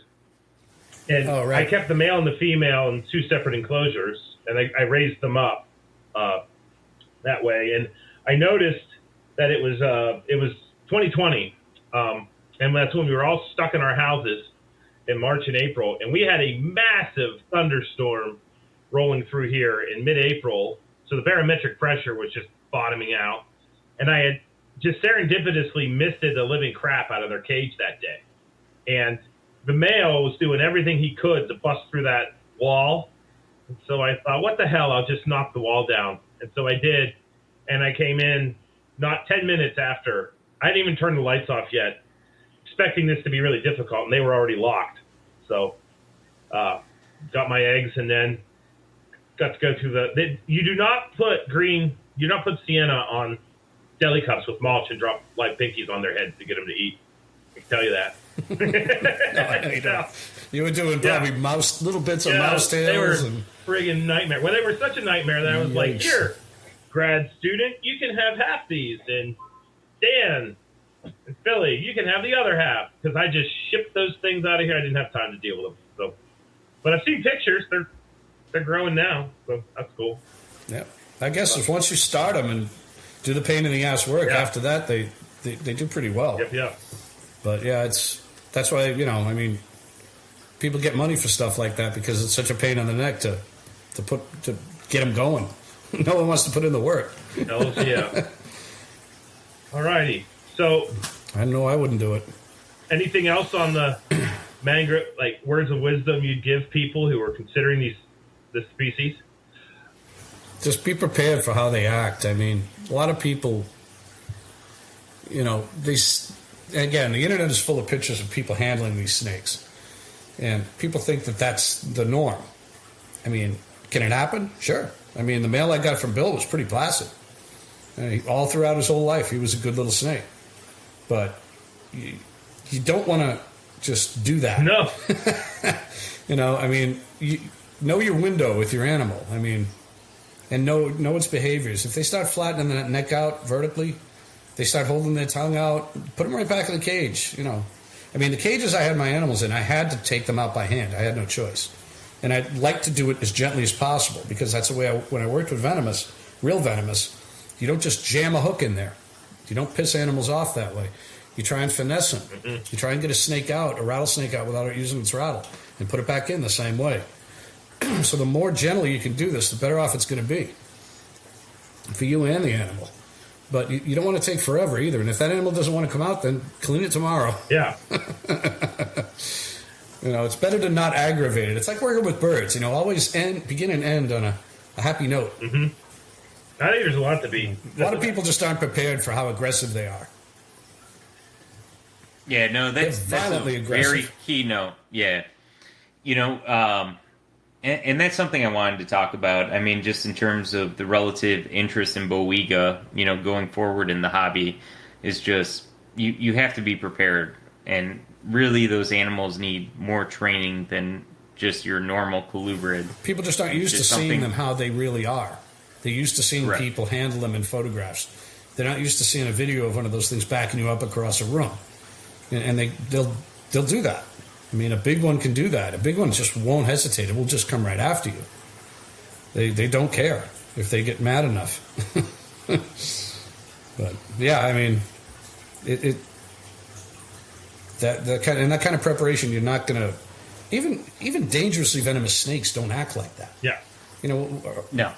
Cobras, Western green mamba. I've worked with everything but a black mamba and a king cobra. Those are the only 2 species I haven't worked with, and they're just snakes. They just want to get out. Even the Western green mamba just wants to get out. But when he wanted to get out, he wanted to go up, which was a problem if you're using the hook. But they don't want to come after you and kill you. Mangrove snakes want to do that. They want to bite you in the face if they get angry enough. And it has nothing to do with feeding or anything like that. It has to do with, you have a very small window. Here's your window. You can mess with me. If you exceed that window, you're going to get bitten. It's going to be without warning. So, and not that they're life-threatening, but still, we don't know everything there is to know about them. You don't want to get bit. Again, like Matt said, you don't know what's going on around these days with things that can hurt you and make you sick. Things that could potentially change your life forever. May not kill you. Who knows? Yeah. No, I mean, that's just a bigger part of this picture, and I think it's something, to our general public, our listeners, it's just about being a responsible keeper and just not overthinking things. Because, I mean, in this podcast, I think this was really cool because we talked about 2 different species of yellow and black animals, right? You've got the extremely placid animal, and then also the animal that's wanting to kill you. 2 different, and both sides of the spectrum. Yeah. Which is something, when Zach and I were talking earlier, I was like, I think this would be cool to talk about 2 different spectrums, Bowiga and Alafe. Yeah, there's not a more placid animal than a Russian rat snake. There really isn't. Even fresh wild caughts, they're just nice, predictable animals. I mean, I've seen some babies rattle their tails. Matt's female rattles its tail every now and then at me. She can be a pain in the neck, but she's not a great. You pick her up and she's fine. And I'm not one of these persons who sits on my couch and handles animals. I don't have time for that. I don't think any of us do. I don't think the animals want that from us. But, I mean, it's no coincidence that many of my customers for Russian rat snakes have been women. And I think it's because of the nature of the Russian rat snake itself. It's just a really cool pet snake. And plus, women are smarter than that. Yeah, so that's the real reason. So Kurt, as we kind of get towards the end of this recording, one of the things I've always asked people is, and this is something I personally, from our conversations too, I think there's a lot of side wings that we could take this, but, future goals within the hobby, your collection, how your collection is evolving, and necessarily, what do you think about the hobby going forward in the future? I think the hobby's got a lot of problems. I think that, I hate to use this comparison, but there's a lot of comparisons with guns here. Most people don't like them. Most people don't like snakes. Most people don't like guns. Most people don't understand either. And they especially don't understand people who have or keep them. And it doesn't matter if it's venomous. It doesn't matter if it's harmless. People don't care. They just care that a person is keeping a snake. That's all they need to know. They don't need to know if it's dangerous or not. They just think that that's the weirdest thing they've ever heard. Now, you can change people's minds through education, but you can't get to everybody. As social media tells us repeatedly. So, I don't have a good feeling. And politicians have a habit of doing what they want to do. And they don't tend to listen to factual information unless they make a mistake and it's pointed out to them, like what USARC did just recently with, I forget what the name of the ruling was. They slipped something into a bill that was going to restrict, the Lasiak stuff. They managed to eliminate that through I believe, I haven't been able to read about it, but I inferred it from a post that it was through a mistake that they made in writing the bill proposal itself. But I may be wrong on that. And people at USARC managed to point that out, and that's how it got removed from that bill. But, I mean, USAC's only one guy, basically, and he can't be everywhere and know everything, even though he's doing the very best he can, and what he's doing is admirable. There's a lot of people doing the wrong thing. There's a lot of people who want to stick their heads in the sand, and there's a lot of people that don't want to shine a light on themselves, lest they be viewed as, doing something illegal or pointed out as doing something illegal. And it's unfortunate that 30% of people who are actually keeping these animals and doing it right are the ones who are holding the weight of the other 70%. I don't have a good feeling about the hobby. I think a lot of the informational networks that we're seeing right now are going to disappear, and that the people who know the stuff are going to stop talking. I think that's what's going to happen in the future if they want to keep their animals. They're going to just go underground, delete their Facebook, delete their IG, and just be happily ever after somewhere with their little piece of nature. Just my 2 cents. So I have a question. Because I like that view. I hate it. Well, I mean, I don't like that view. Let me give that. I'm a deadly pragmatist. But I am a pragmatist too. How has it changed in the past 10 years? Do you think social media? Social media. Yeah, okay. Social media ruined everything. It showed. Well, social media is, again, comparisons and cons. Bad things happen with firearms. Bad things happen with snakes. And these are the things that get showcased, not the good things. That's basically it. And this happens in news media. It happens on social media. Because bad things get more views, more likes, more clicks, more news coverage than good things do. It's just human nature. So if there's 1,000 good things and 10 bad things, the 10 bad things are getting the front page. That's just the way it happens to work. Is there any way to fight that? Or there is, but there aren't enough of us. There you go. Yeah. There absolutely is. No, it's interesting, and I don't know if we're supposed to take this take, and I hope I don't irritate you, Matt, but there's a part of me that when I get onto social media and I've started to see, I keep seeing the same things over and over and over again. And I just feel like that 30%, I think that's the perfect statistic too, by the way. I was feeling around for it, and I figured 20's too low, 40's too high. 30, 40. There's a lot of lurkers out there that are doing this right, but, they're not the people that are taking up most of the bandwidth when it comes to what a herpetoculture even if they're keeping illegally, they might still be doing it right, but they won't do anything towards legislation and things because they know they're keeping illegally, even though their collections are absolutely mint. So that's a problem. So is it, in your opinion, worth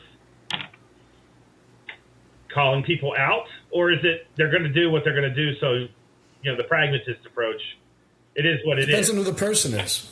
I mean, if it's I'm not going to mention any names, but if it's a famous person, a person who's got a big Instagram following, a big social media following, you call them out.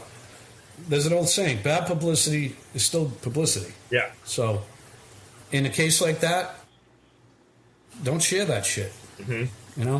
I don't care if it's a python with mouth rat. I don't care if it's a python that weighs 9,000 pounds. I don't care if it's a tub with a monitor lizard. I don't care. Don't share it.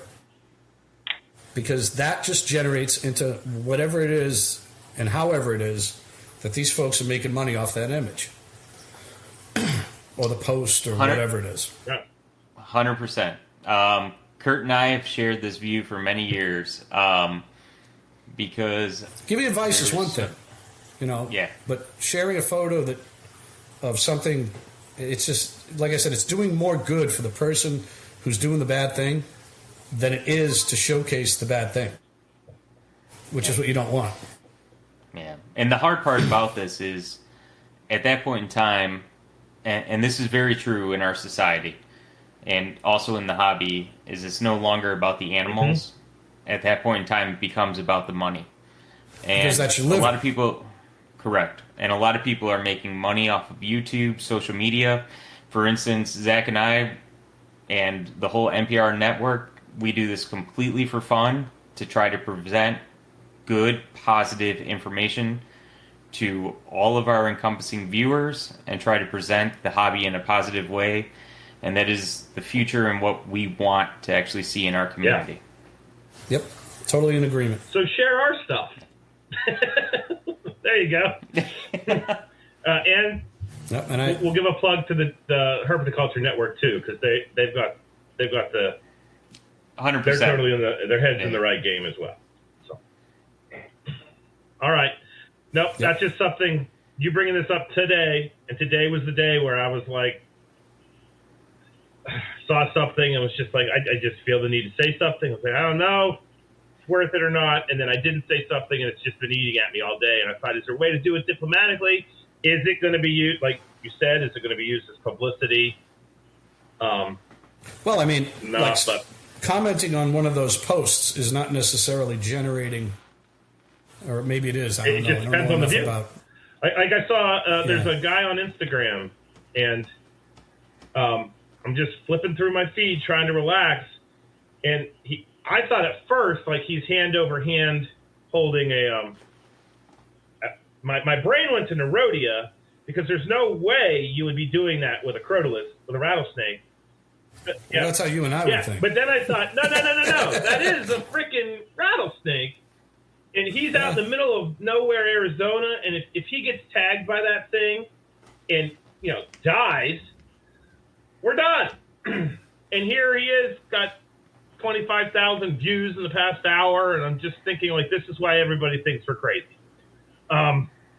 You're not doing anything good for this percentage that wants to do good and is doing outreach programs for kids and trying to teach people about snakes and making people so they don't want to kill every snake they see. And then you've got this guy who's literally saying the message was, yeah, these animals won't hurt you, which is, there's something to that message, but the way you're giving the message is beyond irresponsible. It's not even remotely close. And that's not even so. Right, and that's not even taking into consideration the amount of kids Exactly. that might go out and replicate that kind of behavior and wind up in an emergency Yeah, there was with a $400,000 medical bill. Right, and that's a big part of this, I think, is it. And Kurt, at some point in time, Zach and I, we've talked about this. We really want to do like a moral, ethical aspect of keeping reptiles in the hobby, and I think it would be very cool to do a round table discussion of select few people, different views in terms of a conversation. But I mean, the reality of it is the youth itself is so entertained by phones. It's not on your phone. It doesn't exist. And unfortunately, if we're not providing positive reinforcement, like on Instagram, my Instagram, and I hate to like pinpoint mine, but I always try to reinforce the positive nature of trying to actually provide, resources, try to actually showcase a lot of that. But unfortunately, that's not the case across the realm. And that's something I think is our community itself needs to reconsider and reevaluate and try to think about, are we looking at this for profit? Because if we are looking at this 100% for profit, guess what? This could disappear tomorrow because we're not looking at this in a positive nature to actually reinforce the ideals that we were raised with, like Philippe de Vosgio, right? Reinforcing back the book you pulled out. I mean, there's a lot of things of which we could actually lose real quickly just because we're not being mature enough to actually act as mentors for the future of our hobby. Yeah. Well, a lot of the people doing this stuff on IG are not fit to be mentors, for reasons we've just outlined. They've been real lucky. These are not responsible, people. I mean, my IG is just snakes. That's it. That's all I do is post snakes on it. That's all it's for. My Facebook, I'll do anything I want with that. But, I mean, quality content is important, but there needs to be a lot more people doing it. Correct. And you don't even have to, like you said, an ethical roundtable, something like ethical moral roundtable. That would be great, and people could do that without even having to talk about their collections or themselves personally if they wanted to. If you're a good keeper and you're not, like I said, you're not relying on your next clutch of ball pythons to fill the propane tank on the double wide, which I mentioned earlier, then you're in a good position. Okay. Yeah. Well, I think we'll leave it at that. I think that's a great way to end. So, with that being said, Kurt, one more time, if people want to find you, where do they go on the interweb? They can just look at my Facebook, I guess, KURTSCHATZL, or they can go to my IG, which is a complete mess. My IG is pigeon, as in the bird, _ toad, TOED, _ orange, as in the fruit, _ peel, PEEL, and that's my IG, and that's That's all I've got. My Twitter is all guns. No one wants to listen to that. All righty. Well, thank you for coming on. We will definitely have you on again. I mentioned Japanese rat snakes, my favorite rat snakes. An episode for selfish purposes I want to have is a Japanese rat snake episode just dedicated to them, and you'd be the perfect guy for that one. So, yeah. Hey, Zach, real quick off of that, Kurt and I haven't even posted this stuff yet, but Kurt just hatched out. I was telling Zach about it earlier when you were trying to figure out what the hell was going on, So anyone that has listened so far to this, these are probably the first time that have ever been hatched in the world, but Kurt just hatched out some patternless amel anery animals. So you'll definitely have to check out Kurt's Instagram and Facebook page for that. I actually didn't put them up yet. Oh, there we go. I know, that's why I was saying. I gotta wait till they shed. They look like dog shit until they shed. So they look really nice after they shed, but they don't look good before they shed. Well, I'll be looking out for that picture. So it was great to be on. No worries. This was have fun. You on again. So people, I figured I'd say something stupid or more things stupid. Apparently, that's all good. So those who want to find me, Dr. Crawdad on Instagram and Zach Loafman on Facebook. As always, we are incredibly grateful to the Marillion Python Network, Marillion Python Network, for having us and hosting Colubrid and Colubroid Radio there. Matt, where can people find you?